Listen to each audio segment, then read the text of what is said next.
Les doy la más cordial bienvenida a nuestro siguiente episodio de Sin Medida. Recuerden que es un programa orientado a la prevención y atención de personas que viven con obesidad.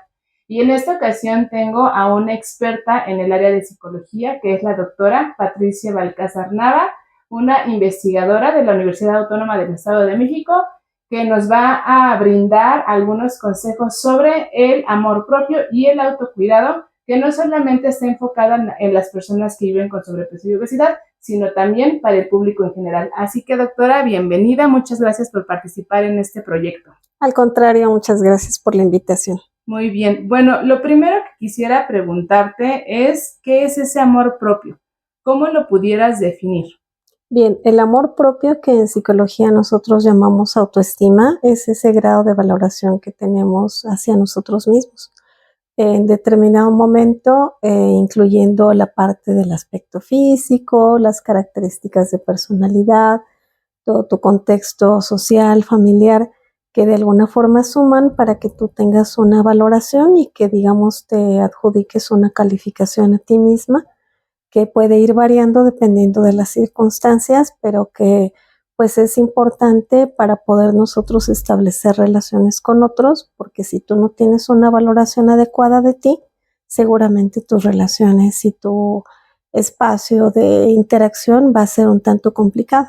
Ya, y ese amor propio, ¿cuándo se construye? ¿Cómo lo construimos? ¿Ya desde que nacemos ya venimos con ciertas características o lo vamos construyendo a lo largo de la dinámica que tenemos en la escuela, con la familia, con las personas que nos rodeamos? ¿O cómo se construye ese amor propio? Bien, se va construyendo desde que el bebé está en el vientre materno, con toda la concepción que tiene la mamá y todo lo que en el espacio de la relación de pareja, si están papá y mamá juntos, se habla acerca de quién va a ser ese futuro ser humano.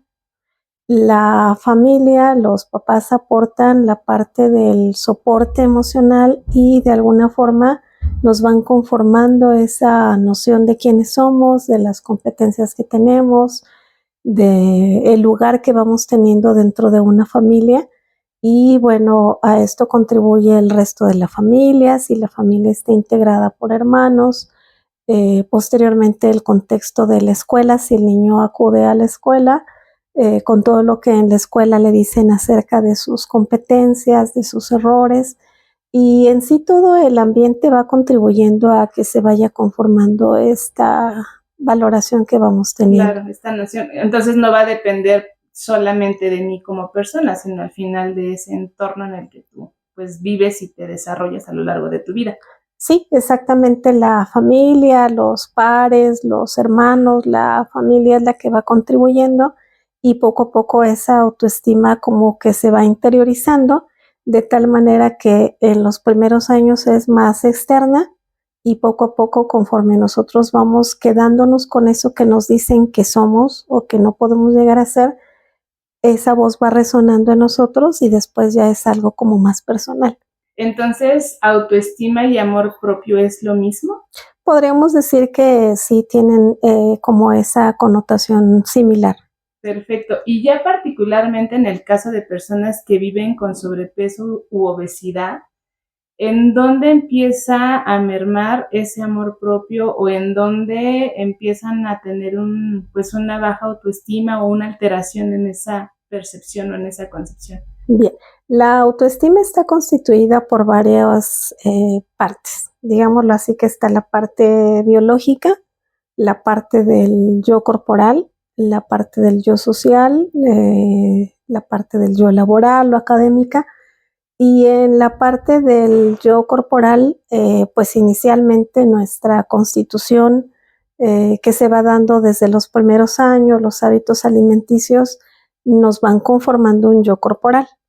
Pero si, por ejemplo, a este niño o a esta niña que tiene algún exceso de kilos o tiene cierta complexión y en casa le dicen que está gordo, le hacen bromas, pues esto va haciendo que la autoestima se vaya deteriorando por la importancia que tiene este yo corporal.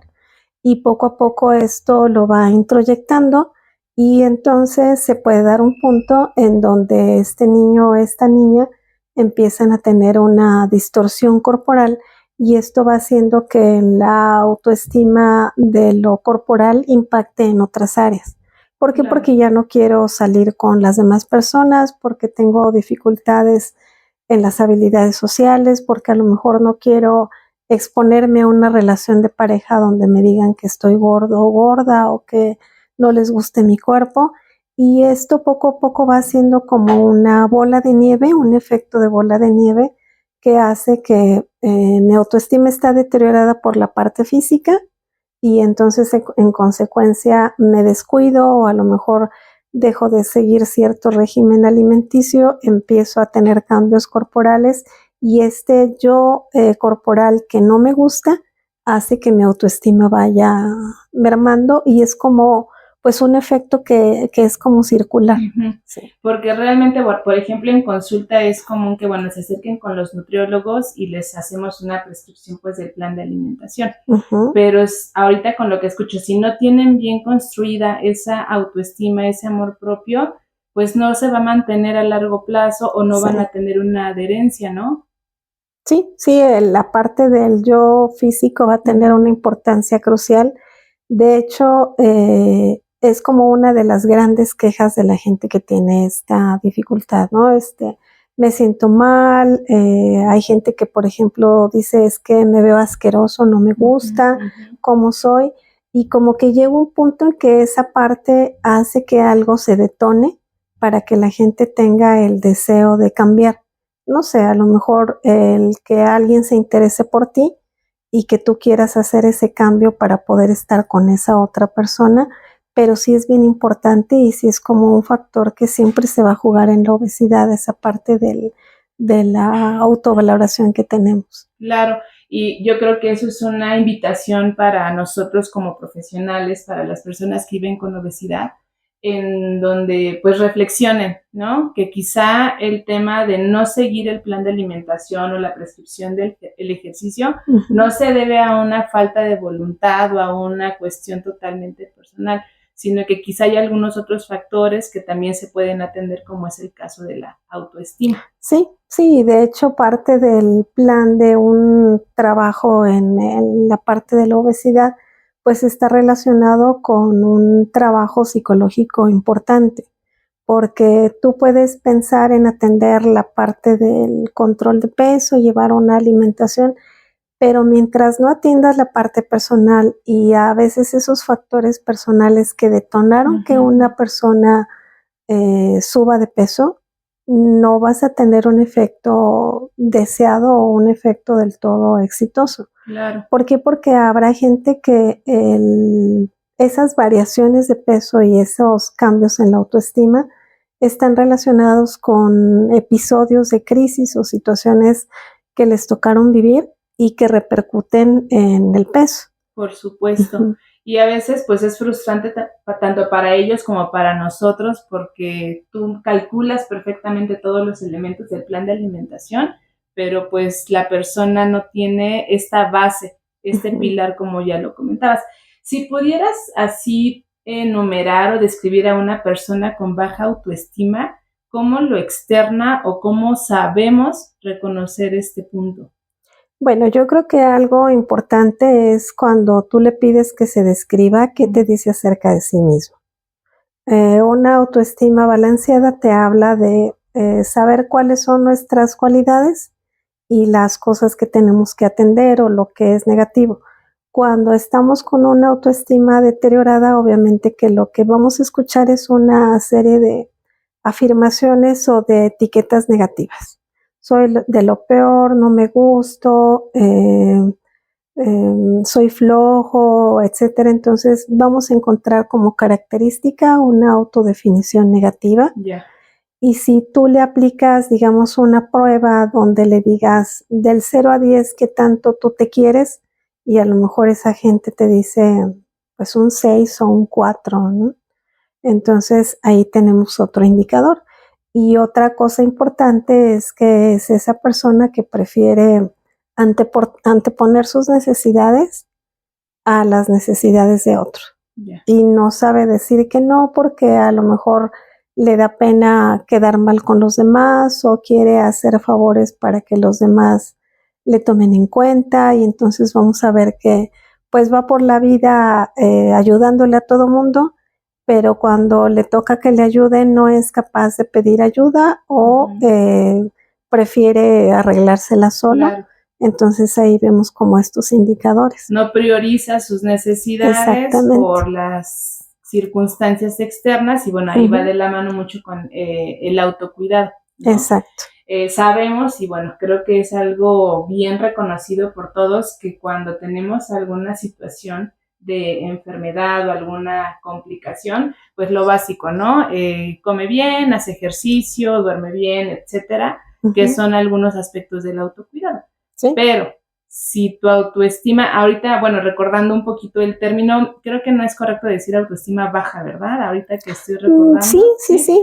Ah, ok, porque escuchaba deteriorada, entonces, bueno, también es importante que sepamos, ¿no? Cuáles son las definiciones correctas, pero bueno, en este caso, cuando hay una autoestima baja o deteriorada, que estás priorizando más a las demás personas frente a ti, el autocuidado, pues realmente tampoco está presente.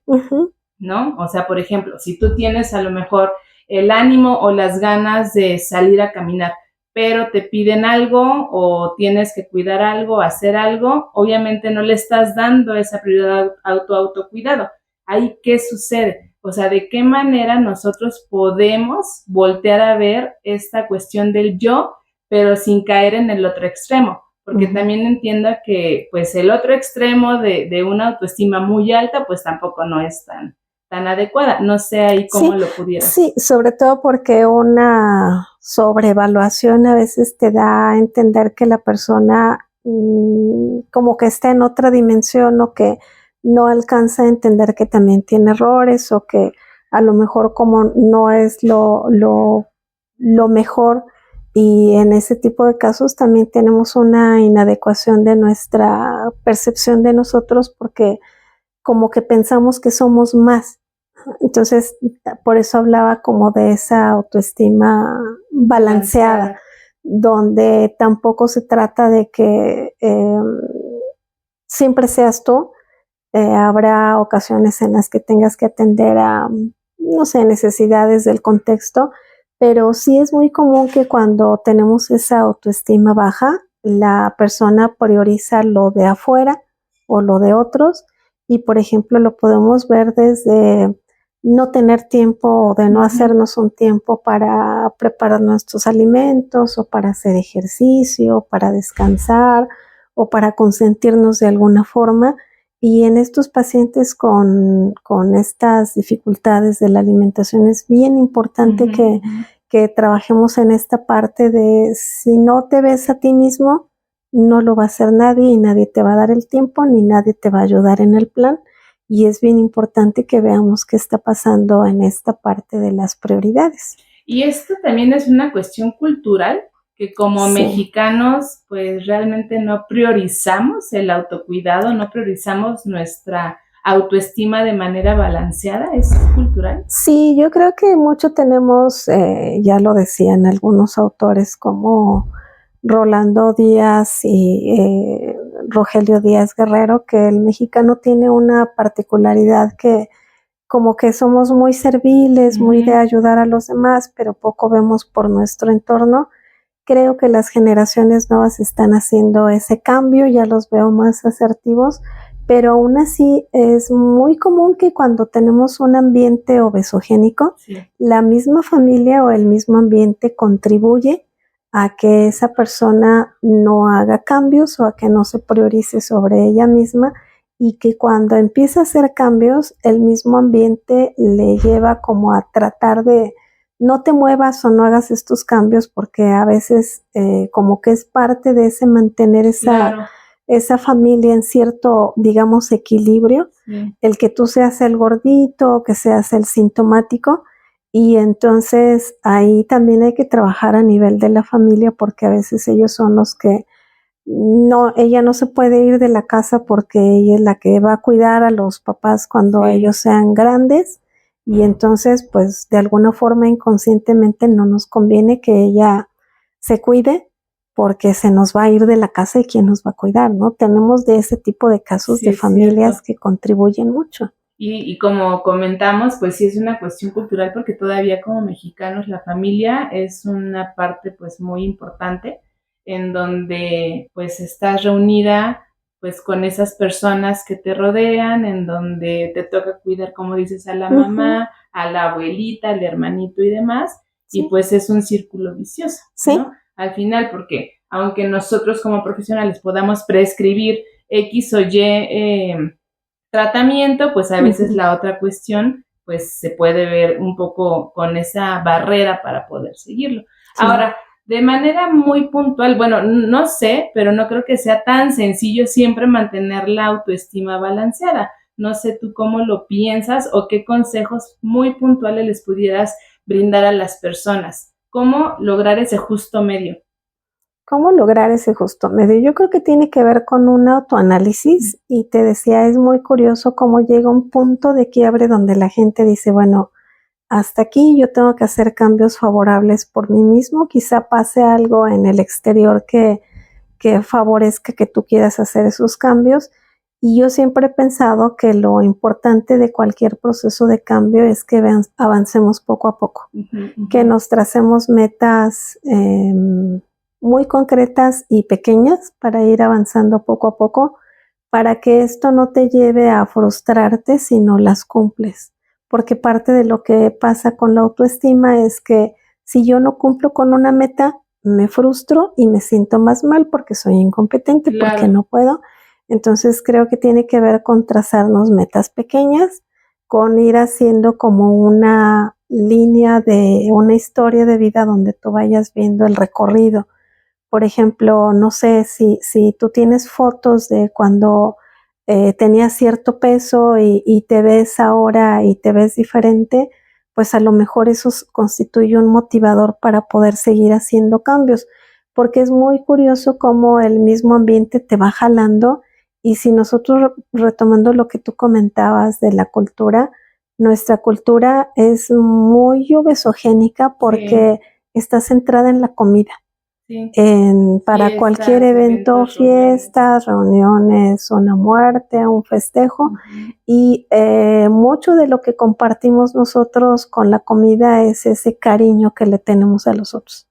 Y entonces a veces rechazar la comida o cuando una persona está en régimen y decide ya no comer ciertas cosas, se ve como un rechazo a lo de afuera. Entonces eso también tendremos que cuidarlo. Por supuesto. Bueno, en este caso la invitación pues es directamente acudir con profesionales de psicología para que te puedan apoyar a plasmar o a generar esas metas y estos objetivos, bueno, pues cortos y acordes a tu dinámica, ¿no? Pero cuando una percepción, cuando esa autoestima está muy deteriorada, ¿cuál es la vía o a dónde tendrían que ir las personas o cómo sería? O básicamente es acudir con psicólogos, ¿cómo es? Yo sí quisiera hacer como la promoción de que cuando hay una situación de estas y vemos que a lo mejor el síntoma es el peso, tendremos que hacer como un trabajo conjunto entre la parte del nutriólogo, la gente que trabaja en la parte de los ejercicios y la activación física, pero también la parte psicológica, porque no es ya gratis que la gente a veces llegue a un cierto peso o que no pueda hacer ciertos cambios pese a que tenga como la disposición, porque habrá alguna historia personal que atender. Y que a veces eso lo único que está haciendo es rebotar a manera de un síntoma en la comida. Yo sí creo y estoy convencida de que tenemos que atender esa parte y que, bueno, tiene que ser un proceso terapéutico serio que se tiene que dar para que a la par de que tú decides hacer cambios en lo nutricional, en cómo te mueves, pues es atender esa parte de tu historia que de alguna forma tienes que atender. Por supuesto. Y hay algo que deban de cuidar las personas que vayan con psicólogos, porque bueno, también en la actualidad tenemos profesionales y no profesionales que se avientan a dar terapias o actividades que a veces no tienen ese expertise o no tienen todo el camino adecuado para guiar. ¿Hay algo que deban de tomar en cuenta o cómo saber con quién sí puedo acudir? Sí, bueno, yo creo que lo primero es recurrir, por ejemplo, a revisar si el que nos va a atender es recomendado por alguien más que ya te dice que tuvo una experiencia de éxito. Eso a lo mejor podría ser un indicador.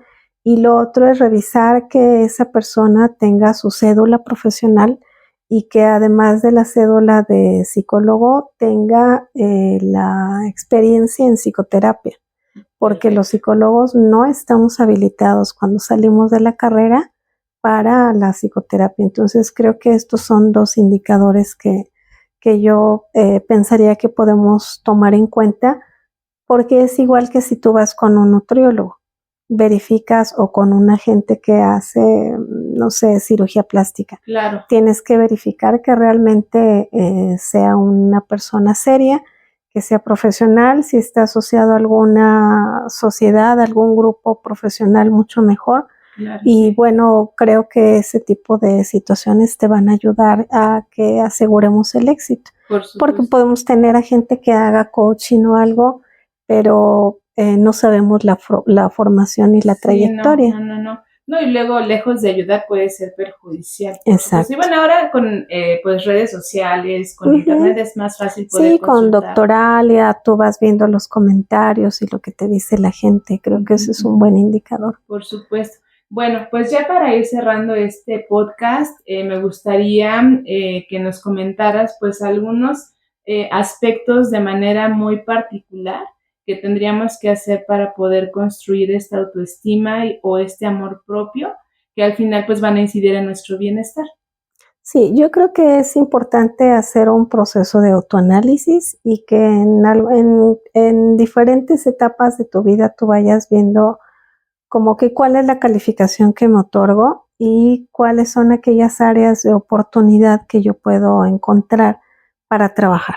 Creo que eso es vital, que nosotros podamos hacer como esta visión hacia adentro, y a partir de ahí quizá nosotros podamos llegar a entender que habrá momentos en los que por alguna situación económica o de la familia habrá áreas que necesitamos atender, y algo bien importante es reconocer que a veces eso está fuera de nuestra capacidad, que tomar un libro de autoayuda o leer nos puede ayudar, pero que en ocasiones requerimos la ayuda de alguien de fuera. Sí, es cierto. Y que los profesionales de la psicología o los nutriólogos o los de activación física pueden tener las herramientas para poder darte la atención, y que no ir al psicólogo es sinónimo de que estoy mal, ¿no? Sí, por supuesto. Yo creo que esto último es fundamental, pues no esperarnos a que nuestra autoestima se deteriore,